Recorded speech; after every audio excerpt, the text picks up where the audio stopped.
if I could have a conversation with 21-year-old me, if I could jump in a time machine, get that 121 gigawatts and hop in that DeLorean and sit down with me, what would I say? Well, you got to look at two things. The first thing is I'm going to say some things, but I'm not going to do anything to interrupt my path.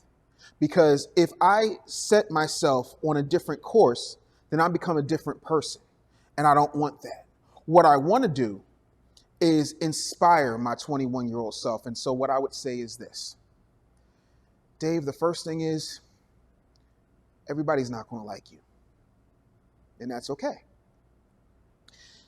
Even Jesus had people who didn't like him.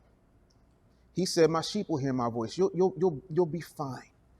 It's better that everybody doesn't like you, because the people who like everybody, or everybody likes those people, those are the loneliest people in the world.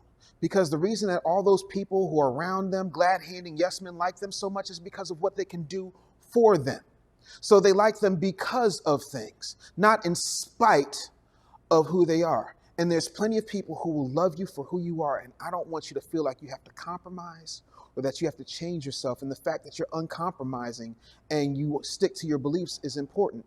I would also tell you that you got more time than you realize. I think at 21, you think, oh, I'm an adult. There's all this pressure. I've got to do all of these things. And if I don't get this right, if I don't have these things all figured out, then my life is meaningless. No, the problem is people have this nice little linear path and they try to figure it out the best way that they possibly can. And what winds up happening is they're living for their mother's expectations. They're living for their community's expectations. They're living for this made up vision that is constructed by media companies and soft drink brands to tell you that there's something wrong with you. And the truth of the matter is most of those people die at 21 and they don't get buried until they're 70. So that's 50 daggone years where you're not living up to your full potential. So even though you're doing great right now, and I remember you, boy, you are killing it. The thing of it is, there's more. So the last thing that I will tell you is expand your horizons. Stop talking about what you can't do or how hard it is and look at your possibilities.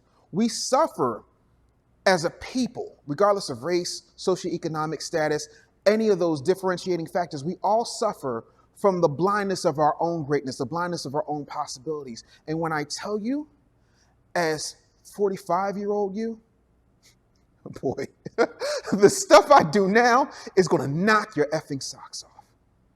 And I'm proud of you because I know the things that are coming down the pike.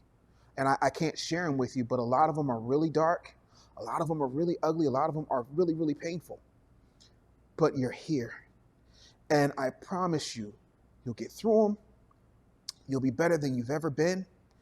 And you got this.